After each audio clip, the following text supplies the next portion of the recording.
የሆነ ነገር እንድትነግረኝ ፈልጌ ነበር። ተሰቅሏል ኢየሱስ ክርስቶስ ለእኛ መጥቶ ተሰቅሎ ሞተዋል መስቀል ላይ። እኔ እኮ ሙስሊም ነኝ። እንደዛ እንዴት እነግርሻለሁ? እንደዛ ብዬ አላምንም እኮ እኔ።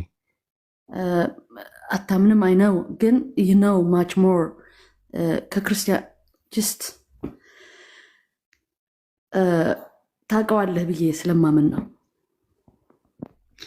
እንደዛ ብዬ አላምንም። እንደውም ጥያቄ ነው ያለኝ ራሱ ማለት ነው። ይህ በአዳም የዘላለም ሞት የሚባለው ኮንሴፕቱ ራሱ የመጣው በአዳም ኃጢአት ነው አይደል? የመጣው ጓድ መቀሌ አይደል? በአዳም የተነሳ ነው የዘላለም ሞት የራሱ ኮንሴፕቱ የመጣው ማለት ነው ጣጣው። አዎ። ስለዚህ በአዳም የተነሳ ከሆነ በአዳም የመጣው የዘላለም ሞት ክፍያ እዳውን የከፈለው ወይም ቤዛ የሆነው ማን ነው ብሎ ነው የሚያምኑት? ኢየሱስ ክርስቶስ። ኢየሱስ ክርስቶስ ነው። ጥሩ። አሁን ለምሳሌ እኔ 100 ብር ዕዳ ነበረብሽ አንቺ እኔ ላይ ማለት ነው 100 ብር ዕዳ ነበር። ከዛ አሲያ መጣችና በቃ እኔ ከፍልላታለሁ ግን ነፃ ውጣት ብላ 100 ብር ስትሰጠኝ አንቺ ነፃ ትወጫለሽ አይደል? አዎ። ከዛ 100 ብር ከፍላለሁ ብላ አሲያ መታ በጎን በኩል ከአንቺ ጋር ከተነጋገረች በኋላ በሾርኔ መሆኑ ነው 25 ብሩን ሰታኝ 75 ብሩን ተመልሳ ብትወስደው ዕዳው ተከፍሏል? አልተከፈለም። ኢየሱስ ለዘላለም ነው የሞተው ሲሞት ወይስ ለ3 ቀን ብቻ ነው የሞተው? ለ3 ቀን ነው የሞተው ወይስ ለዘላለም ነው የሞተው? ለ3 ቀን ሞቶ ተነሳ። አዎ፣ ግን ታዲያ ለዘላለም ነው መሞት የነበረበት። የዘላለም ሞት ዋጋው ክፍያው የዘላለም ሞት ነው መሆን ያለበት። ቤዛ ከሆነ አይን ስለ አይን ጥርስ ስለ ጥርስ በሚለው ቤዛ ክፍያ ከሆነ ዕዳው የዘላለም ሞት ከሆነ ከዘላለም ሞት ዕዳው እንትን ማለት ያለበት ለዘላለም ሞት ነበረ መሆን የነበረበት። ግን ኢየሱስ በ3ኛው ቀን ተነሳ ይላል። ያ ማለት ማጭበርበር ነው የሚሆነው። አልተከፈለም ዕዳው ማለት ነው። ዕዳው መከፈል ያለበት ለዘላለም ነበር ሞቶ መቅረት የነበረበት። ታዲያ ያ ሁሉ መጽሐፍ ቅዱስ ላይ ያለው ኮንሰፕት ያፈርሰዋል ማለት እኮ ነው። ይሄ ውድቅ ሆነ ማለት በአንድ ደቂቃ በአንድ ሰከንድ ሎጂካሊ ስጠይቂያቸው አንደኛ። ሁለተኛ ነገር ደግሞ ከእኔ ከፋርማሲ መጥቼ የጨጓራ በሽታ ዋጨው አልኩሽ። ምንድነው የምትይኝ አንቺ? ምንድነው የምትይኝ እንደዛ ብልሽ? ምንድን ድገምልኝ። የጨጓራ በሽታ ጨጓራ ያምሻል እንዴ አንቺ? ጨጓራ፣ ስኳር ወይ ደም ብዛት ምን አለብሽ አንቺ? ኧረ ምንም የለብኝም፣ ደህና ነኝ። ምንም የለብሽም። እኔ ደግሞ የጨጓራ የስኳርና የደም ብዛት መድኃኒት ይዤ የመጣውና ዋጨው አልኩሽ። ምን ትይኛለሽ? ለምን ብዬ እጠይቅሃለሁ። ኦኬ፣ ለምን ብለሽ ለምንድን ነው የምጠይቅኝ? መጀመሪያ ምንድን ነው መድኃኒቱን ከመቀበል በፊት መጀመሪያ ስለምን መነጋገር አለብን? ስለ መድኃኒቱ ምንነቱ፣ ለምን እንደምወጣው፣ ለምን እንደምትሰጠው መጀመሪያ በሽተኛ መሆንሽ መታወቅ አለበት አይደለ? ጨጓራ በሽተኛ ሳትሆኝ፣ ደም ብዛትም የስኳር በሽተኛም ሳትሆኝ መድኃኒት የሚለው ላይ ከመነጋገራችን በፊት እኔ አሞኛል ወይስ አላመመኝም ነው ጥያቄው። ክርስቶስ ቤዛ የተከፈለውና የተሰቀለው ለማን ኃጢአት ነው? ለሰው ልጆች፣ ለእኛ ብሎ እኮ። ለማን ኃጢአት? ምን ስለመጣ ማለት ለኦሪጂናል ሲል ነው ወይስ ስለሰራ መጀመሪያ? ስለዚህ ማለት ነው የአዳም ኃጢአት በእኛ ሲመጣ ጄኔቲካል ነው የመጣው። ጄኔቲካሊ ወርሰነዋል ከአዳም። ኦሪጂናል ሲል የሚባል ነገር አለ፣ የውርስ ኃጢአት የሚባል ነገር አለ ነው። ከሌለ በቃ ምንም ጥቅም የለውም ማለት ነው። ስለዚህ የክርስቶስ መሰቀል ምንም አያደርግልሽም። ተመልካች በቀላሉ ካለ ደግሞ ማስረጃ ማቅረብ አለባቸው። ኦሪጂናል ሲል በዘር ሐረግ ውስጥ ክሊር ነው። በቃ ቴንክ ዩ ቬሪ ማች። ተመለሰልሽ? ያ በቃ እንደዛ ነው ማለት ነው። እና በሽታው ሳይታወቅ ህመሙ ላይ ስለ መድኃኒቱ ማውራት አይቻልም። መጀመሪያ በሽታው መታወቅ አለበት። አንድ ሰው ስኳር ህመምተኛ ነኝ እያለ የጨጓራ እንዴት ተሰጨዋለሽ? ህመሙን መታወቅ አለበት። ስለዚህ አሁን ህመሙ ምንድነው? ኦሪጂናል ሲን ነው። ኦሪጂናል ሲን ማለት የውርስ ኃጢአት ነው። ኃጢአት ኔቸር ነው ወይስ ነርቸር ነው ብለሽ ጠይቂያቸው። ግልጽ ያልሆነልሽን አብራርሻል። ኔቸር ነው ወይስ ነርቸር ነው ኃጢአት? ኔቸር አይደለም ኃጢአት። ምንድን ነው? ነርቸር ነው። በእኛ ነርቸር ነው፣ በእነሱ ኔቸር ነው። ኔቸር አይደለም ኃጢአት፣ ተፈጥሮ ሊሆናቸው። በእነሱ ተፈጥሯዊ ነው። በአዳም የተነሳ ጄኔቲካሊ አይደለም የሚመጣው ሳትፈልጊው። ስለዚህ ሳትፈልጊ ነው። በእነሱ ትምህርት ማለት ነው። መጽሐፍ ቅዱስን ታዩና በእነሱ ትምህርት አንድ ሰው ኃጢአት የሚሰራው ኃጢአተኛ ስለሆነ ነው፣ በአዳም የተነሳ አይደል? ስለዚህ በተፈጥሮ ውስጥ ያለ ነገር ከሆነ ምንድን ነው መቆጣጠር ይችላል፣ አለመስራት ይችላል። ኖ አንቺ አለመሽናት ትችያለሽ? አልችልም። አለመተኛ ትችያለሽ? ኖ ለምን አለመተኛት ያልቻልሽው ለምንድን ነው? የተፈጥሯችን ኔቸር በተፈጥሮ ላይ የተቀመጠ ኃጢአት በተፈጥሮ ውስጥ ካለ ኃጢአት ሰርተሃል ተብሎ የሚቀጣበትና የሚጠየቅበት አንዳች ምክንያት አንዳች ቁብ የለውም። ልክ አይደለም። ስለዚህ እኛ የምንለው በኢስላም አስተምሮት ሰው ኃጢአት ሲሰራ ነው ኃጢአተኛ የሚሆነው እንጂ ኃጢአተኛ ስለሆነ አይደለም ኃጢአት የሚሰራው። ልዩነቱን አየሽው? ልዩነቱን አየሽው?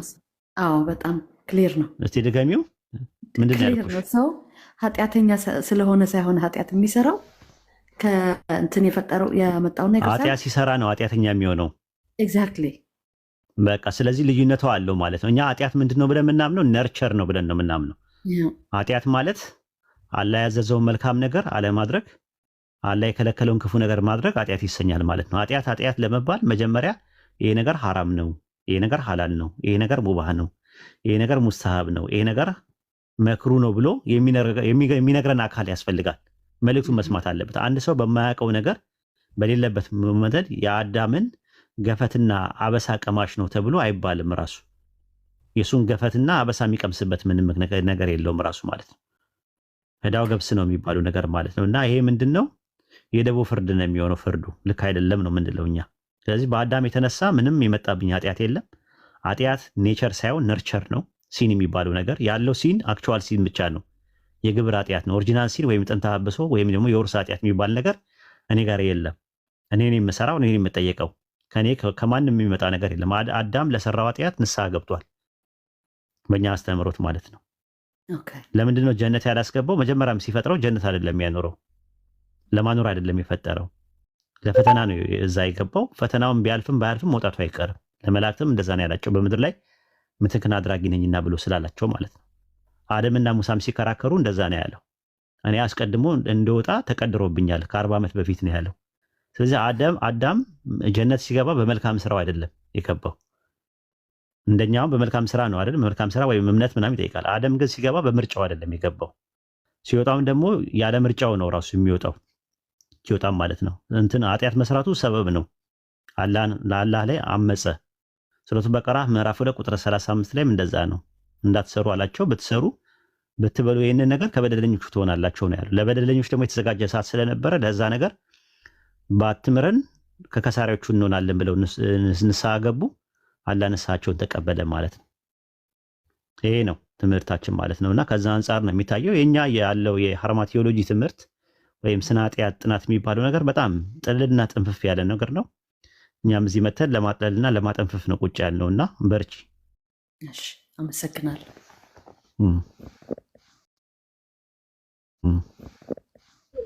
ኡስታዝ ግን የአሁኑ ነገር ላይ አዳምና ሔዋን የሰሩት ኃጢአት በራሱ ነርቸር ነው አይደል? ማለት አላህ Subhanahu Wa Ta'ala አታድርጉ ያላቸውን ነገር በማድረግ ነው አይደል? ያ በቂ ማስረጃ ሊሆነን አይችልም። ኃጢአት ኔቸር ስላለመሆኑና ነርቸር ስለመሆኑ ሲቀጥል ደግሞ ለአዳምና ለሔዋን ሲሆን ኔቸር ሆኖ አድርግ አታድርግ ተብሎ የመጣ ኃጢአት ሆኖ ለኛ ሲሆን ደግሞ ኔቸራሊ የሚሰጠን ከሆነ ይሄ ራሱ ፍትህን ማጓደል አይሆንም ወይ? ፈጣሪን መሳደብ አይሆንም ወይ?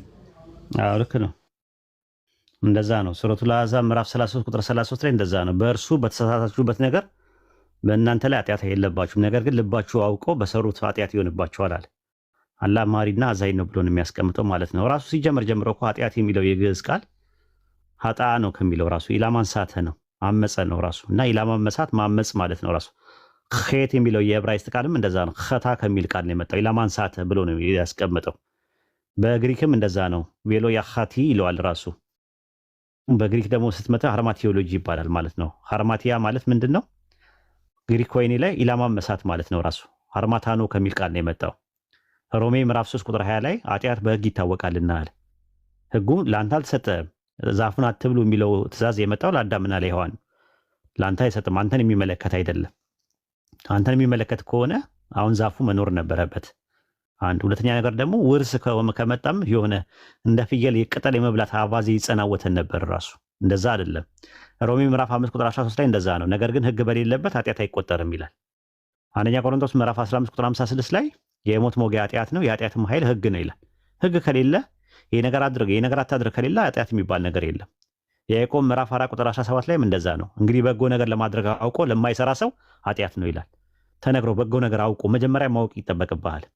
ሮሜ ምዕራፍ 7 ቁጥር 7 ላይ እንግዲያስ ምን ላለን? ህግ ኃጢአት ነውን? አይደለም። በህግ ባይሆን ኖሮ ኃጢአትን ባላወቅኩኝ ነበር አለ። ኃጢአት በህግ ይታወቃል። ስለዚህ ህግ የሚባለው ነገር መጥቶ አንተ ለአቅመ ሐዋና ለአቅመ አደም ያልደረሱ ህፃናትን ኃጢአት የሚባል ነገር ወርሰዋል የሚባለው ነገር የለም። ራሱ ህጉ አላያውቁትም፣ ራሱ አልተነገራቸውም። እነሱ ብቻ አይደሉም። ራሱ ካደገ በኋላ ትልቅ ሰው ከሆነ በኋላ ሪሳላ ያልደረሰው ሰው አይቀጣም።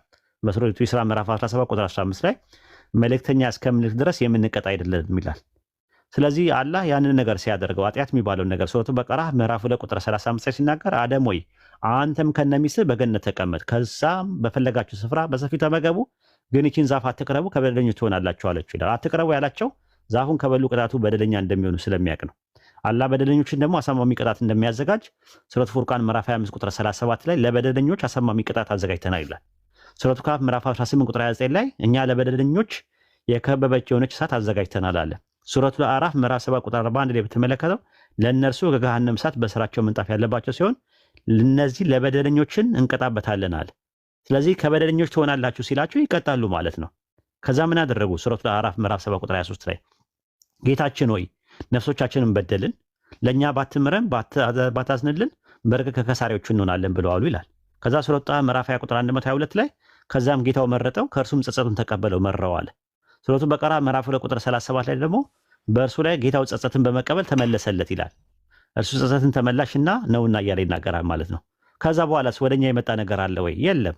በሱረቱ ኢስራ ምዕራፍ 17 ቁጥር 15 ላይ ተሸካሚ ነፍስ የሌላውን ኃጢአት አትሸከምም፣ ጭራሹኑ መልእክተኛ ሳይላክ ማንም ሰው የሚቀጣ የለም ብሎ ነው ያስቀመጠው ቁርአን። የሚገርም ትምህርት ነው።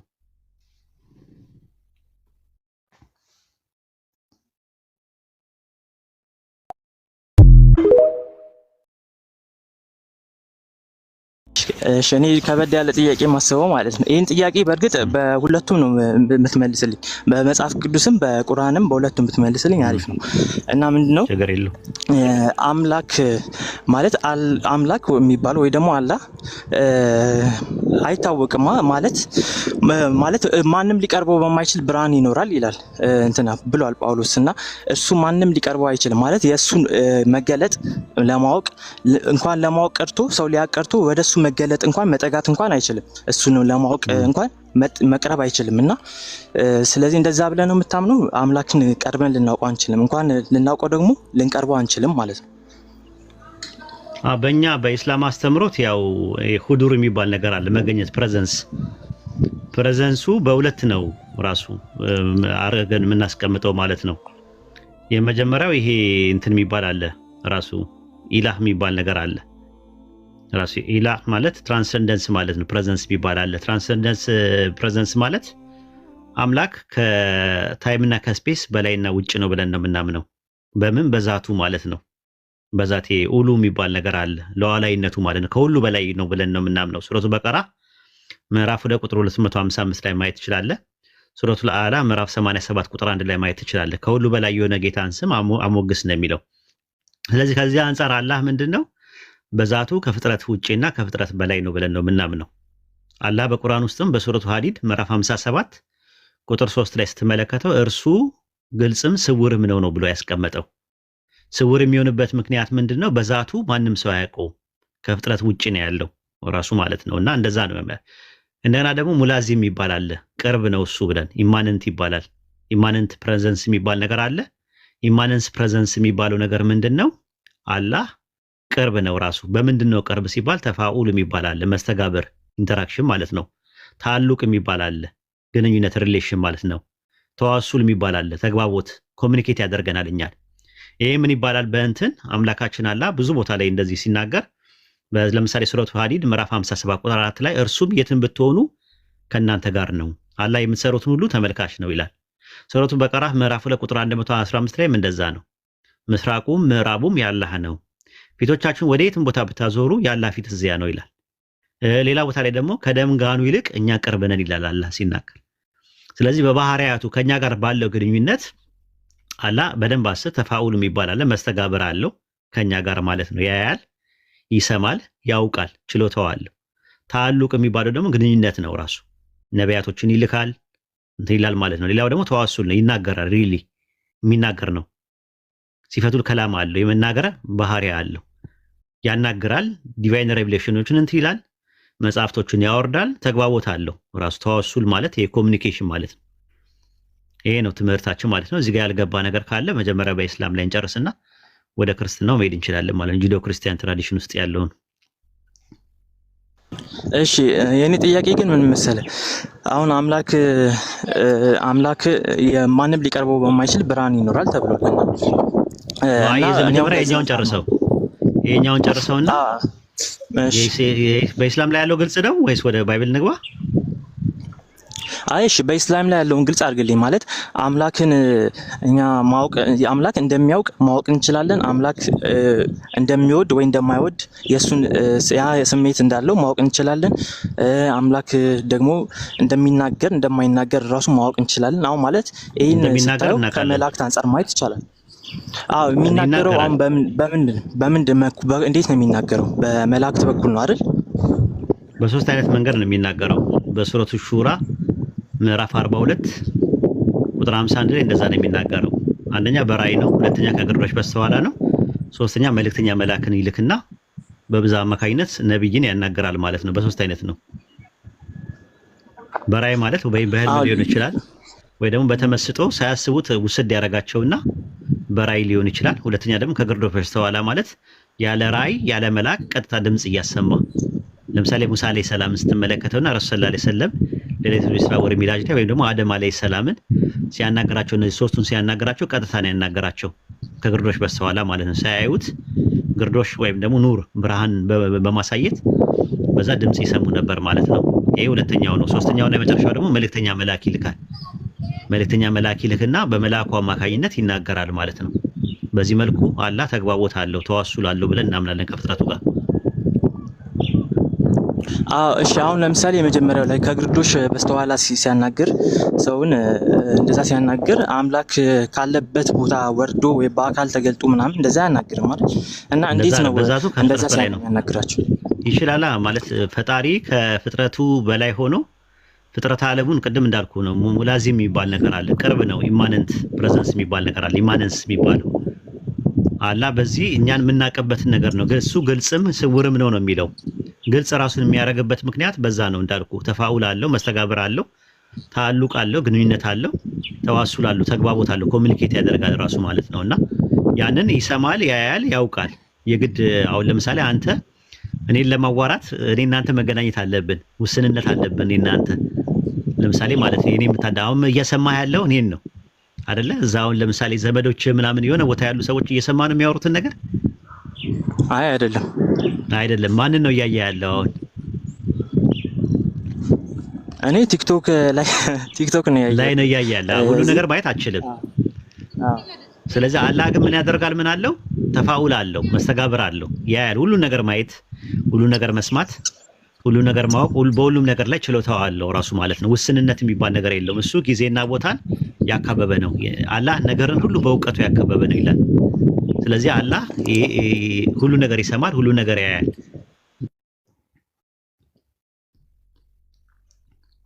አሁን እሱ ሁሉም ነገር እንደሚሰማና ሁሉም ነገር እንደሚያይ ወይም ደግሞ ሁሉም ነገር እንደሚያውቅ እኛ እንዴት ማወቅ እንችላለን? አምላክ እንችላለን። አንደኛ ዱዓችን መቅቡል ሲሆን ማለት ነው። ዱዓችን አንደኛ መቅቡል ሲሆን ጸሎታችን ምላሽ ሲያደርግ፣ ሁለተኛ ነገር ደግሞ በነቢያቱ አማካኝነት የተናገረው ንግግር ራሱ ማለት ህይወታችንን እየመራ ነው ያለው ሙሐከማቶቹ ማለት ነው። ለምሳሌ አህካም የሚባሉ ነገሮች አሉ። ይሄ ነገር ሐላል ነው፣ ይሄ ነገር ሐራም ነው፣ ይሄ ነገር ጥቅም አለው፣ ይሄ ነገር ጉዳት አለው ብሎ የነገረን ነገር በዛ ማወቅ እንችላለን ራሱ ማለት ነው። እና ዱዓችንን እንትን ሲለው ማለት ነው የነገረን ነገር ፕራክቲካል ኤቪደንሶችም አሉ ራሱ።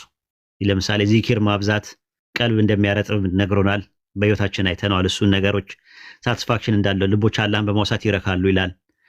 እንደና ደግሞ ኢማን በሚኖርበት ሰዓት ሰኪና እንደሚልክ ይናገራል። ሰኪና ማለት ትራንኩሊቲ መረጋጋት። ቁርአን ለልብ በሽታ መድኃኒት ነው ይላል። መድኃኒት መሆኑን አይተናል። ሶላት ከመጥፎና ከሚጠላ ነገር ትከለከላለች ይላል። ሸርጡን ተጠብቀን ከሰገድን ሶላት ራሱ እንደዚህ ፕራክቲካል ኤቪደንሶችም የምናያቸው ነገሮች አሉ ሙስሊም ስትሆን ማለት ነው። እና ያ ነው ያ ነገር በላይፍ ውስጥ ራሱ ፕራክቲካል ኤቪደንሶችን ታያለ። የሞራል አካውንታቢሊቲዎች አሉ፣ ሌሎችም ነገሮች አሉ እንደዚህ የሚታዩ ነገሮች ማለት ነው። ከቃላት በላይ የሆኑ በቃላት የማይገለጹ ግን በላይፍ ሴንስ የምታደርጋቸውና ፊልም የምታደርጋቸው ነገሮች አሉ። ይሄን ይመስላል። እሺ አሁን ይሄን ሁሉ እየመለስክልኝ ያለው ያው ከቁርአን ነው አይደል? በቁርአን መሰረት ነው። ያው ቁርአንና ሐዲስ ያላ ቃል ነው ከሚለው ተነስተ ማለት ነው። ስለዚህ አሁን የረሱል ሐዲስ ያው ሐዲስም ያላ ቃል ነው። ያላ አይደለም፣ ያላ ቃል ሳይሆን ያላ መልእክት ነው፣ ያላ ሐሳብ ነው። ግን ቃሉ የረሱል ሰለላሁ ዐለይሂ ወሰለም ነው። እሱ ሌላ ርዕስ ነው። ኤኒዌይ ከቁርአንና ሐዲስ ነው በሚለው ዝም ብለህ ያዘው። እሺ አሁን ከቁርአን በሚለው እንትን ልጀምርና የቁርአን ያላ ቃል ነው ስለምትሉ ቁርአን ያላ ቃል ከሆነ ቁርአን ሲመጣ መጀመሪያ የመጣው በጅብሪል በኩል ነው። ጅብሪል ነው ለመሐመድ የተናገረው። በጅብሪል አማካኝነት ነው አላህ ለረሱል ሰለላሁ ዐለይሂ ወሰለም የተናገረው። አላህ ነው የተናገረው። እና ታዲያ እሱ ለመናገሩ አላህ ጅብሪል መናገሩን እኛ አላየንማ። በምን እናውቃለን አላህ ለጅብሪል እንደተናገረው? ለጅብሪል እንደተናገረው ጅብሪል ሲናገር ያዩ ሰዎች አሉ፣ የሰሙ ሰዎች አሉ፣ አንድ ላይ የነበሩ እልፍ አላፋት የሆኑ ሰሃባዎች አሉ፣ አንድ ላይ ሆነው ማለት ነው። ለምሳሌ አላህ ረሱል ሰለላሁ ዐለይሂ ወሰለምን በጅብሪል አማካኝነት ሲያናገር ድምጽ የሰሙ ሰዎች አሉ። ራሱ ጅብሪልን እሱን አይደለም የጠየቁ ወይ ይቅርታ፣ እሱን አይደለም የጠየቁ ለጅብሪል ለመሐመድ ሲናገር ሳይሆን አላህ ለጅብሪል ሲናገር እኛ አላየንም አላወቅንም፣ እና ጅብሪል ደግሞ ያላ መልእክት ነው ብሎ መቶ ተናገረ። ያላ መሆኑን እናውቃለን። ለጅብሪል አላህ ይኸውልህ፣ ቆይ እኔ አንተ ማወራ በምንድን ነው? በቲክቶክ ነው ወይስ በቴሌግራም ነው ወይስ በምንድን ነው እያናገርኩ ያለሁት? በቲክቶክ አላህ ረሱል ሰለላሁ ዐለይሂ ወሰለም ያናገረው በማን ነው? በጅብሪል። ስለዚህ እንደዛ ማለት መሳሪያ አድርጎ ነው የተጠቀመው ጅብሪልን። ጅብሪል መልእክተኛ ነው፣ መሀል ላይ ያለ ነው። ገብቶ ሜዲተር ነው ራሱ ማለት ነው እንጂ እሱማ እሺ ይቅርታ፣ እሺ እንደዚህ አይነት ነገሮች ቀላል ናቸው ማለት ነው። እኔ አንተን ለማናገር መጀመሪያ ቲክቶኩን ካናገርኩት በኋላ ቲክቶኩ ወደ አንተ እንዲናገር ማድረግ አይጠበቅብኝም።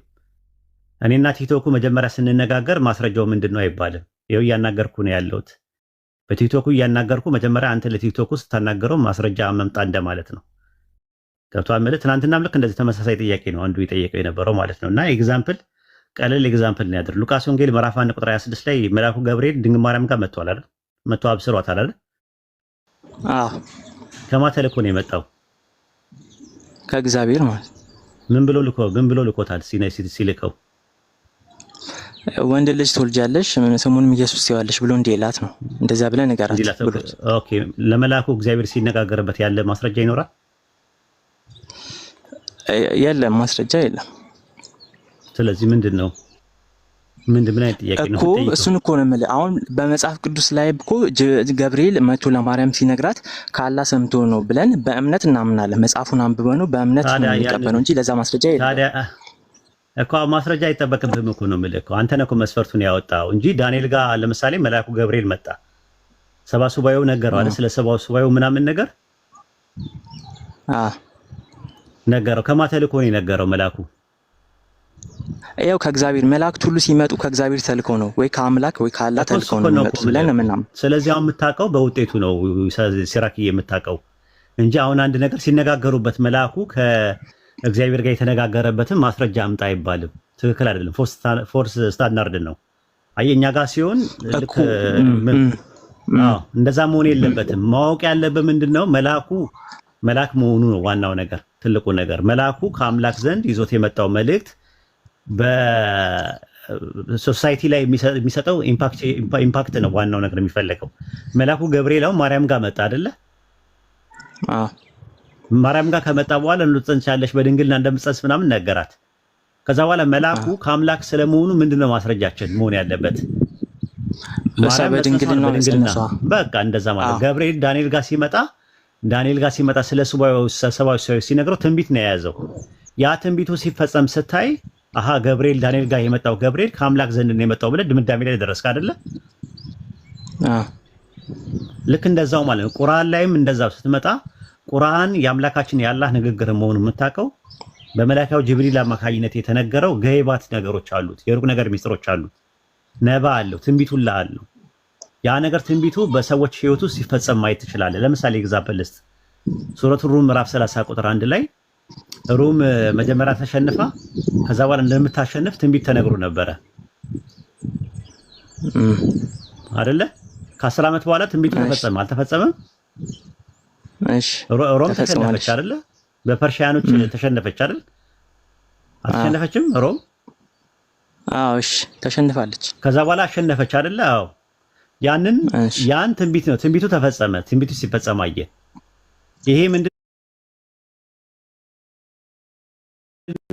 ወደ ረሱል ሰለላሁ ዐለይሂ ወሰለም የመጣው መልአክ ከአላህ ዘንድ ስለመሆኑ በቂ የሆነ ማስረጃ ነው። ለምሳሌ ኤግዛምፕል። አዎ እሺ ገባኝ። ግን አሁን ምን መሰለህ የኔ ጥያቄ ደግሞ ዋና አሁን ለረሱል የመጣው መልአክ ከአላህ ዘንድ ለመሆኑ ወይም ደግሞ ለማርያም የመጣው መልአክ ገብርኤል ዘንድ ወይ ከአላህ ዘንድ ለመሆኑ ማስረጃ በውጤቱ መሰረት እንደዚህ ማወቅ ይቻላል። አሁን ከውጤቱ እንትን ውጭ ደግሞ መጀመሪያ ሲነሳ መነሻው ለጅብሪል እንዴት አድርጎ ነገረው ነው? እንዴት ነግሮት ነው? ከዛ በኋላ ያን ሰምቶ የመጣው ያን ደግሞ የበለጠ ከአምላክ ዘንድ መሆኑ ደግሞ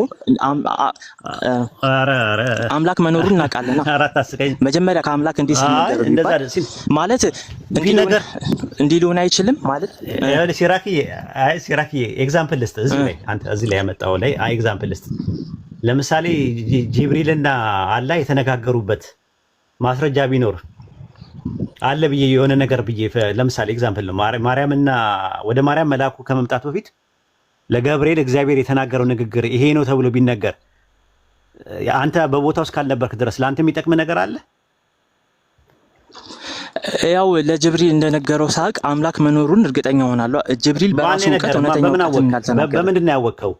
እኮ ያንንም እኮ ያወቅኸው በምንድን ነው? ገብርኤል አሁን ለምሳሌ ገብርኤልና እግዚአብሔር ተነጋገሩና ወደ ማርያም ስትሄድ እንደዚህ ትላታለህ የሚለውን ነገር ተጽፎ ብታገኘው እውነት ለመሆኑ ማስረጃ መሆን ይችላል? በእምነት ካልተቀበልከው በስተቀር ይሄንን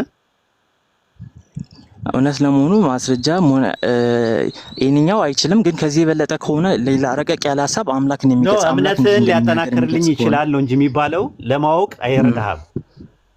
ለማወቅ አሁንም ከእምነት የዘለለ ነገር የለውም። አሁንም እምነት ነው፣ ኢማን ነው።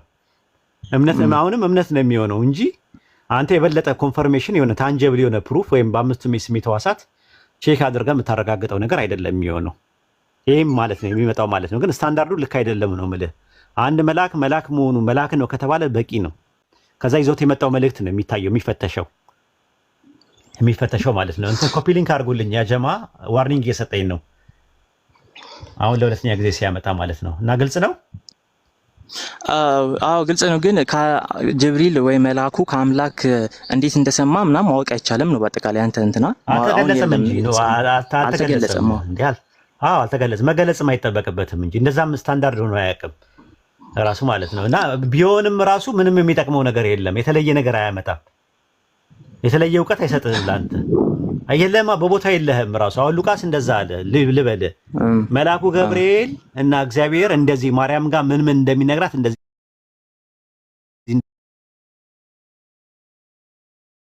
በቦታውም አልነበረም። እንኳን አይደለም እግዚአብሔርና ገብርኤል ሲነጋገሩ ሊሰማ ይቀርና ማለት ነው። ነብይ አይደለ ወይ ደግሞ የክርስቶስ ሐዋርያ አይደለም።